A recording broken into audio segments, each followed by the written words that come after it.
On today's episode, the Chicago Blackhawks made out like bandits during day one of the 2023 NHL Draft. I'll break down how they got the best player and the best skater in the first round. All that and plenty more right here on Locked On Blackhawks. You're Locked On Blackhawks, your daily podcast on the Chicago Blackhawks. Part of the Locked On Podcast Network, your team every day.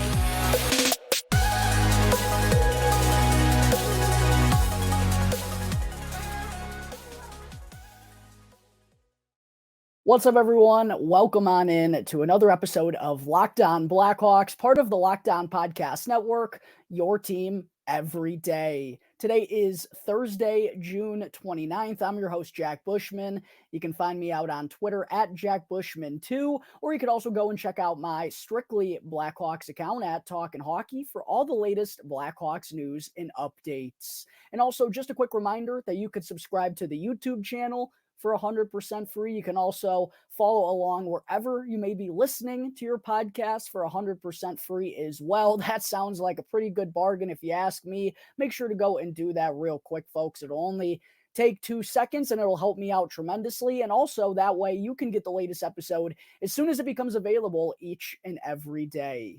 I also wanted to let you know that today's episode is brought to you by eBay Motors. Get the right price, the right parts, the right fit, and the right prices on ebaymotors.com. All right, good afternoon, everyone. As always, thank you all for joining me on another episode of Locked On Blackhawks, your one-stop shop for all things Chicago Blackhawks. Thank you all for making the show your very first listen here to start off your day. Last night, of course, was day one of the 2023 NHL Draft, a day that all of us Blackhawks fans have been waiting for so anxiously these last few months. And what we are all hoping for is a night that we're going to remember for a long, long time, and a night for the record books. Is on this night, on June 28th, 2023, the Chicago Blackhawks brought home Connor Bedard with the first overall selection in the 2023 NHL Draft. Finally, we got to see it officially go down, watching Bedard walk up the runway, joining the Blackhawks brass on stage, taking the pictures, shaking all the hands, all the smiles on his face. It was a moment that we have been long waiting for, and to see it all fold out in front of our very eyes. What a special day it was, Blackhawks fans. And as I referenced, hopefully a day that'll be one for the ages, one for the record books, and hopefully the start of something beautiful here in Chicago with Blackhawks hockey. And before I kind of get into everything, I did want to first mention just much respect and much credit to Connor Bedard for how he handled this entire process. You know, I thought he did it with much respect. He was never cocky or arrogant. And, you know, while I'm sure even he did, it was pretty known across the hockey world that he was going to be selected first overall.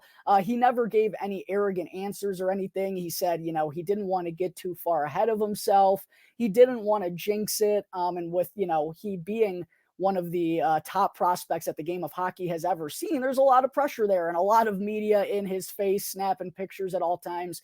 And I thought he really handled it just marvelously. So I was really happy to see that out of Connor Bedard. And I also just have been, all in all, really impressed with Connor Bedard, the person. That's kind of the thing that really has stood out to me. And also I thought was very notable hearing from general manager Kyle Davidson, because, well, we all know that Bedard's a special level of talent, right? There's the comparisons with the shot of Austin Matthews, the creativity and the playmaking of Patrick Kane, the generational talent word's been thrown out there, the highlight reel maneuvers, dancing through defenders, wanting to make the biggest plays when it matters the most, all that good stuff. We're aware of what Connor Bedard brings to the table there. You can simply go and watch his highlights at every level he's ever played at. He's been absolutely exceptional and has dominated the competition, even when he was just 17 years old playing at the U20 World Juniors, a tournament that's filled with mostly 18 and 19-year-olds.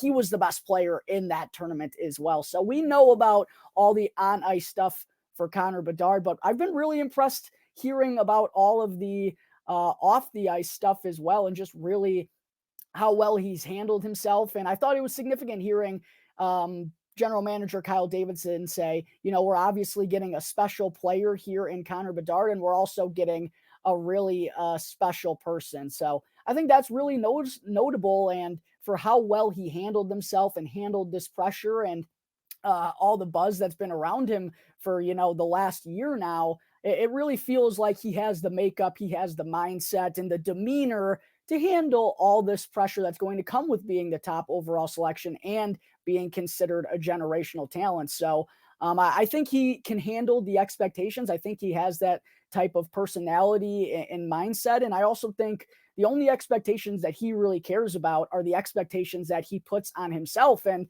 he puts those expectations at a pretty high level, and he expects to succeed there. So I really do think all around, not just the hockey, the stuff on the ice, but the complete package that comes with Connor Bedard, I really do think he's everything that you want with a top overall selection. And I'm super stoked to see him get in action at the United Center later on this fall, of course.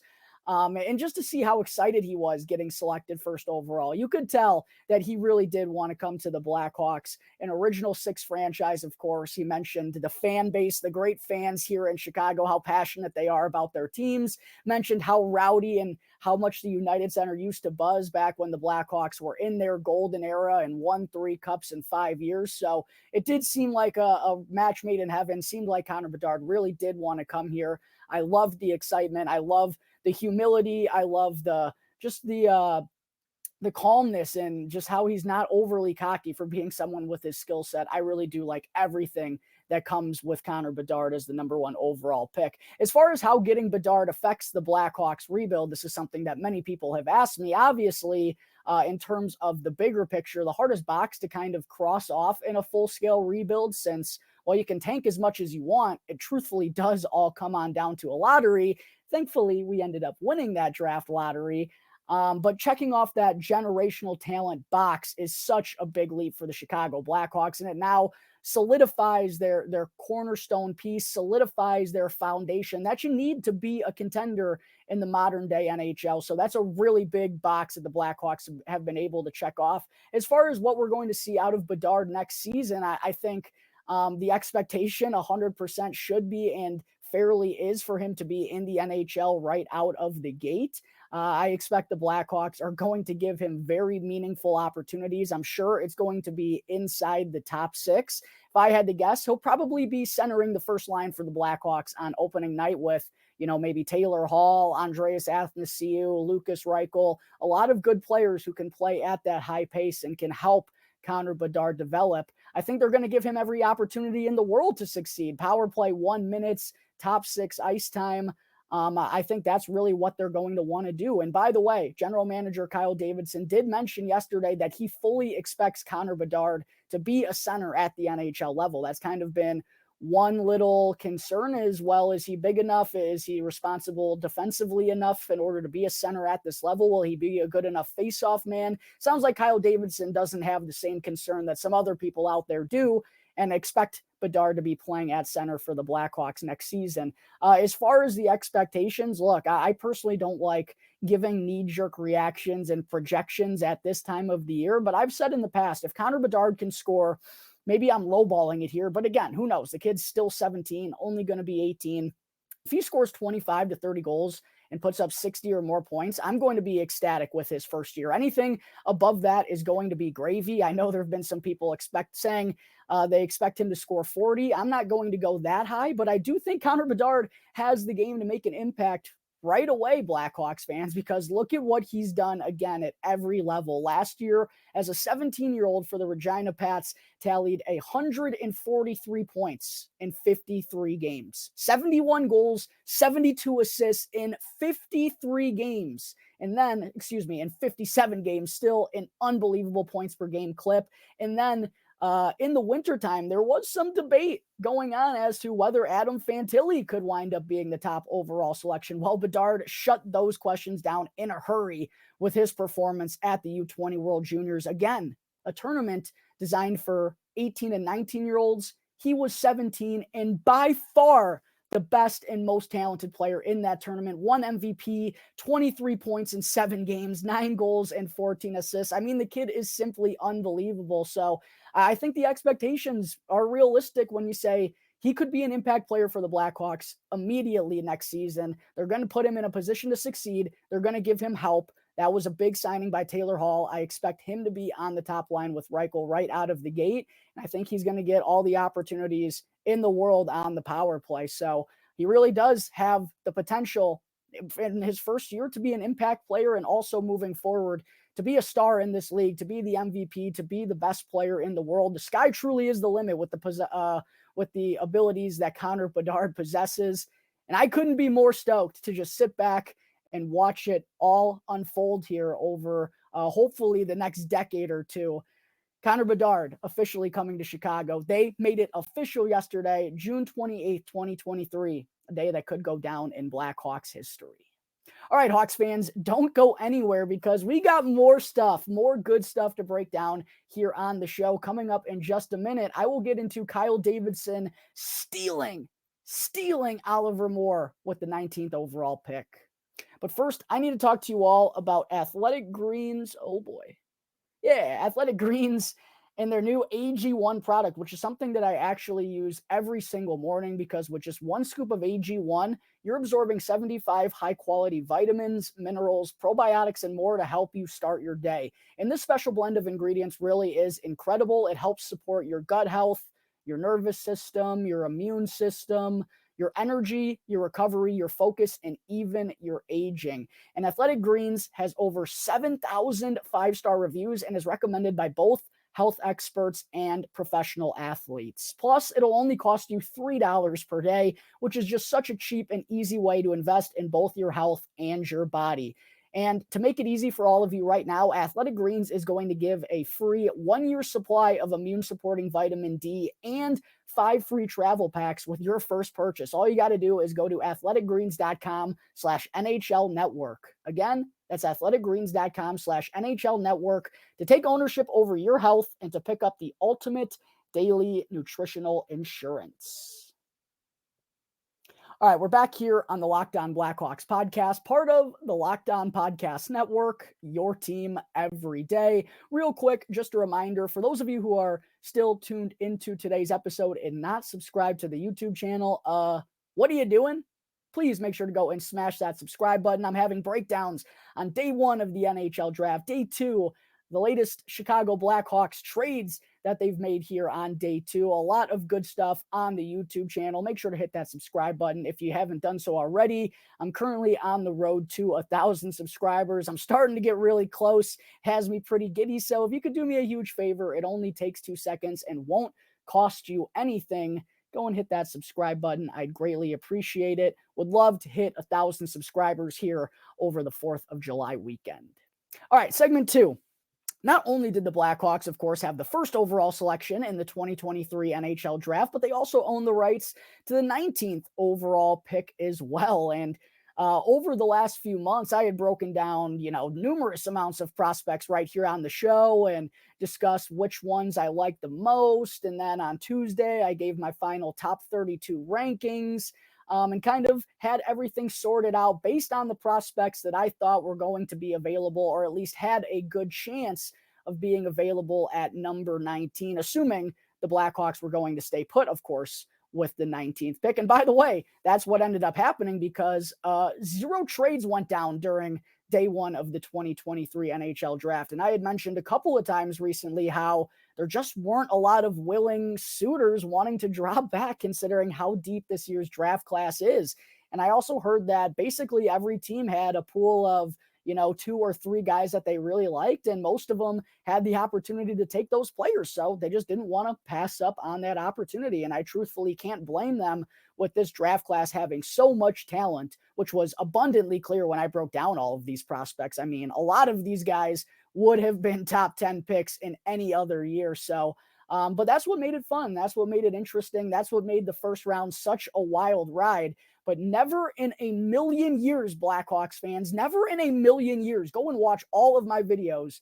I never even talked about Oliver Moore, because I literally never thought that he would get all the way down to number 19. And same with most draft scouts and draft websites and all that stuff. I mean, a majority of them had Oliver Moore ranked somewhere between number 7 and number 15. And during my top 32 rankings that I gave out, I had Oliver Moore come in at number 9, by the way.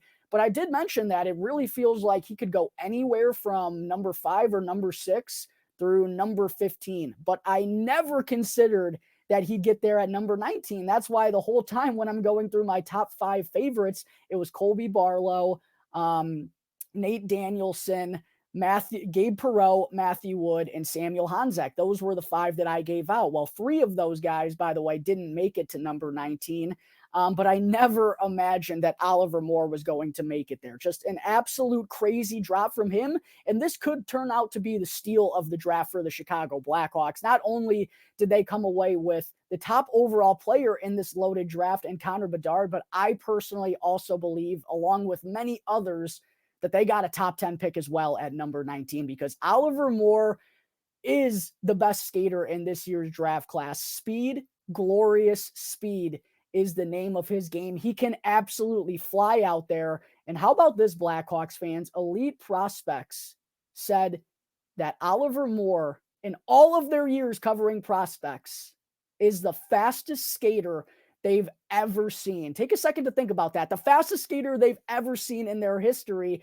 That's what Oliver Moore brings to the table. And that's obviously what the Blackhawks have been wanting to add at their forward group since Kyle Davidson has taken over. We heard him say it publicly. We heard Mike Donaghy say it publicly. They've been trying to add speed for quite a while, and it's no secret. Let's look at their last handful of first-round picks. Kevin Korchinski, truthfully the best skating defenseman that I've really ever seen in person. Frank Nazar can absolutely buzz out there, really high-end skating ability. Sam Rinzel is known as a swift skater for being 6'3", 6'4". Then they take Connor Bedard, who, isn't considered the best skater in this year's draft, but certainly has the ability to keep up. And then they go and take Oliver Moore at number 19. This Blackhawks team is shaping up in a couple of years to be absolutely dynamic, and at all positions are going to be able to skate at a really high level. And that has me absolutely excited, and I'm really here about it. The only reasons I could think of that Oliver Moore fell all the way down to number 19 is because he is a little bit smaller compared to some of the other prospects that are around at 5'11", 175. I've seen him listed at 185 as well. But with just a lot of some bigger players such as Matthew Wood, Samuel Honzek, Colby Barlow, who I really liked and ended up going at number 18 right before them. There were a lot of just bigger players who maybe some teams think have a little bit higher of an offensive upside, because when looking at Oliver Moore, the most notable comparable and the one that's been thrown out there a bunch has been Dylan Larkin. And I think that's really fair. And when you look at Larkin's numbers, he's kind of a guy that I personally believe is going to top out as a point per game player, but he's able to make an impact all over the ice because of his skating ability. And I think that's pretty much what Oliver Moore is going to be at the NHL level as well. I think he can be someone who's, a 25 to 30 goal scorer, add 40 to 45 assists, be a 70 to 80 point guy in a full season, but he's going to make an impact in all 3 zones. He uses that speed and also has a really solid compete level to make an impact on the defensive side of things. He can get up and down in a hurry, defensively responsible, engaged in the corners. There's a lot to like here with Oliver Moore. And I've heard people say,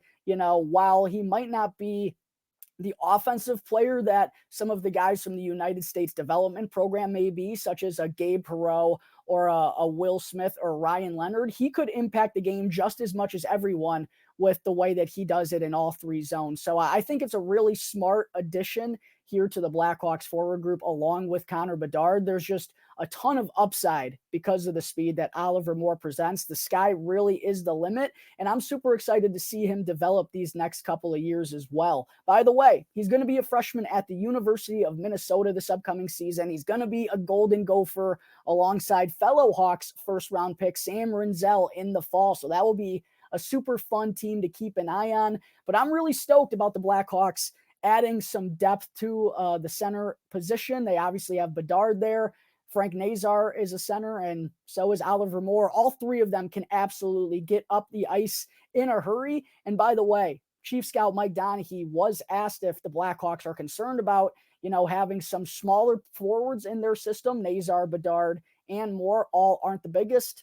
Mike Donaghy said he doesn't have any worries whatsoever. And I think with the skating ability, and I'm sure Kyle Davidson is going to round out this forward group with more players with some size, I don't have any concerns either. I think at number 1 and number 19, the Blackhawks got two really awesome upside players. I'm excited to watch both of them develop these next few seasons. All right, folks, coming up in just a moment here, I'm going to recap my final thoughts from day one of the 2023 NHL Draft, and I'll also go over my biggest winners and my biggest losers. All right, folks, before I wrap up today's show, I do want to let you all know about the giveaway that I'm doing right here on Locked On Blackhawks. Help me out. I'm currently on the quest to reach 1,000 subscribers on YouTube. And once I do reach that goal, I'll be having a giveaway right here on the channel. And all you need to do to enter is 1, subscribe to Locked On Blackhawks on YouTube. 2, follow Locked On Blackhawks on Instagram. And 3, just send me a quick DM at Locked On Blackhawks on Instagram with just a screenshot that shows you're subscribed to the channel. And I've also just posted pictures of some of the things that will be involved in the giveaway on my Locked On Blackhawks Instagram account, and the lucky winner will be able to select one item of their choosing. So make sure to do that real fast to help grow the channel, and I greatly appreciate all of your support. All right, getting into some of my final thoughts and final takeaways from the 2023 NHL Draft. Unfortunately, there wasn't as much chaos as I imagined because there were no trades in the first round of the draft. So us as fans kind of lost out on that one a little bit. But I did still think it was a very interesting shakedown of everything. And quite honestly, not to toot my own horn here, again, I said on the show, I don't claim to be an expert or a draft analyst or a scout or anything, but my rankings didn't end up doing all that bad for the most part. I had a lot of guys going right in those similar bucket ranges. Matthew Wood, Hanzek. There were just a lot of players inside the top 20 that I had going in those similar ranges. So it worked out pretty decently for me. But I did want to get into some of the biggest winners and the biggest losers from this whole thing. I thought as far as winners go, I'm not just saying this because I'm the host of the show. The Chicago Blackhawks won this draft, ladies and gentlemen. I mean, an unbelievable day one. I mentioned not only did they get the best player in this loaded 2023 NHL draft, but they also added the best skater as well, someone who I and lots of folks out there had as a top 10 pick. Never in a million years did I think that the Blackhawks were going to get him at number 19, and neither did Kyle Davidson. He said he wasn't even considering it. He wasn't even really thinking Oliver Moore was going to get there. They were stunned by him falling that far, falling right into their laps. And I couldn't be happier. It's a perfect addition to this forward group and a perfect center to kind of add to their depth for many different reasons that I just went over. I love the pick of Oliver Moore. I really do. Truthfully, without bias, think the Chicago Blackhawks are the winners of day one. I also think the Philadelphia Flyers came away with some really good picks. Obviously, at number 7, they get Matvei Michkov, who I had ranked at number 4, but because of some concerns with his 3-year deal that he has signed with over in Russia, some teams just didn't want to wait for him to come over to North America. And there's also that concern about, well, will he ever come over to North America? You never really know with the Russian prospects, but for the Flyers to get a player with that upside at number 7, I thought that was a really good pick. Oliver Blanc, I thought was a little bit of a reach, but getting Michkov at number 7 is unbelievable value. I don't care if they have to wait. The Flyers can afford to do that. This was a home run for them at number 7. I also have the Columbus Blue Jackets. Anytime you're getting Adam Fantilli at number 3, I mean, my, oh my, folks. A guy that I had penciled in as the number 1 pick in basically any other year except this one winds up going 3rd overall.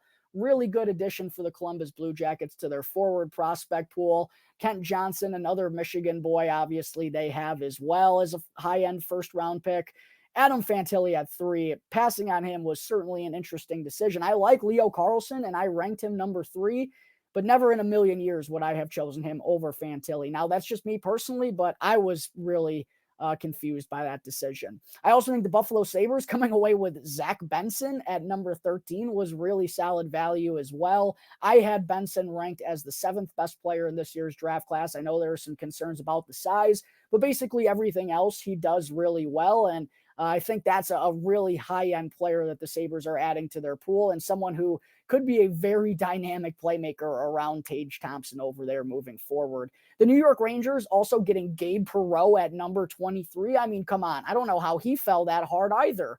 I had Perreault personally ranked 12th, and I knew the Blackhawks were between either Oliver Moore or Gabe Perreault at number 19. Neither of them deserve to slip that hard. Just with the skating that Oliver Moore presents, I understand certainly why the Blackhawks went in that direction over Perreault. But there's a lot to like with Gabriel as well. Lots of creativity, playmaking, good shot, high offensive octane, really solid pick by the Rangers at 23.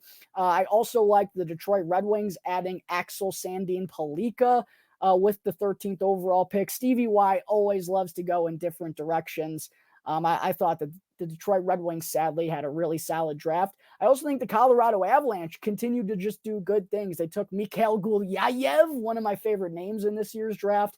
They also flipped Alex Newhook for Ross Colton in a first-round pick. So I think the Colorado Avalanche just continue to do good things. Good value pick in Gulyayev, by the way. As far as the losers go, I think first and foremost, it has to be the Arizona Coyotes. I mean, I was really left scratching my head by their decisions. Going with Dmitry Simashev at number 6, I had him. I know a lot of people did and are high on Dmitry Simashev. I think they could have gotten him at number 12 personally.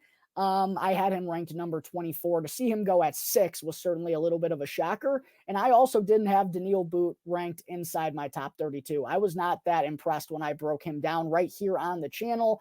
They, of course, took him with the 12th overall selection. A couple of interesting decisions made by the Arizona Coyotes. I also think Carey Price has to be one of the biggest losers from the draft, absolutely butchering the 5th overall pick. Couldn't pronounce David Reinbacher's last name, which is a little bit of a shame for him, but will go down as a funny moment, I'm sure, years in the future. I also think the Anaheim Ducks are kind of losers, while they do still come away with a great prospect. Make no mistake about it. I'm not dogging Leo Carlson here, but passing up on Adam Fantilli, it's just something you don't do, I personally believe. And then I also thought the Toronto Maple Leafs, I know they only had that pick, number 28, no second, no third, no fourth. But to take Easton Cohen, someone who a lot of people had as like a late second, maybe even an early third round pick, to get him in the first round, again, they got their guy, I'm sure, but time will tell. I personally think it was a mega reach. Not that they had much of a choice, but yeah, I think those teams were the clear-cut losers. The clearest winners in my book, the Chicago Blackhawks, the Philadelphia Flyers, the Columbus Blue Jackets, and the Buffalo Sabres all, got ridiculous values with their picks on day one of the 2023 NHL Draft. All right, folks, I think that's going to wrap up Thursday, June 28th episode of Locked On Blackhawks. As always, thank you all again for tuning into the show, and be sure to go and follow Locked On Blackhawks right now, wherever you may be listening to your podcast, and go and subscribe to Locked On Blackhawks on YouTube, and that way you can get the latest episode as soon as it becomes available each and every day. As always, I'm your host, Jack Bushman. Check me out on Twitter at JackBushman2, or you could also go and check out my Strictly Blackhawks account at Talkin' Hockey for all the latest Blackhawks news and updates. So until tomorrow's episode, that's going to do it here for the Locked On Blackhawks podcast, part of the Locked On Podcast Network, your team every day.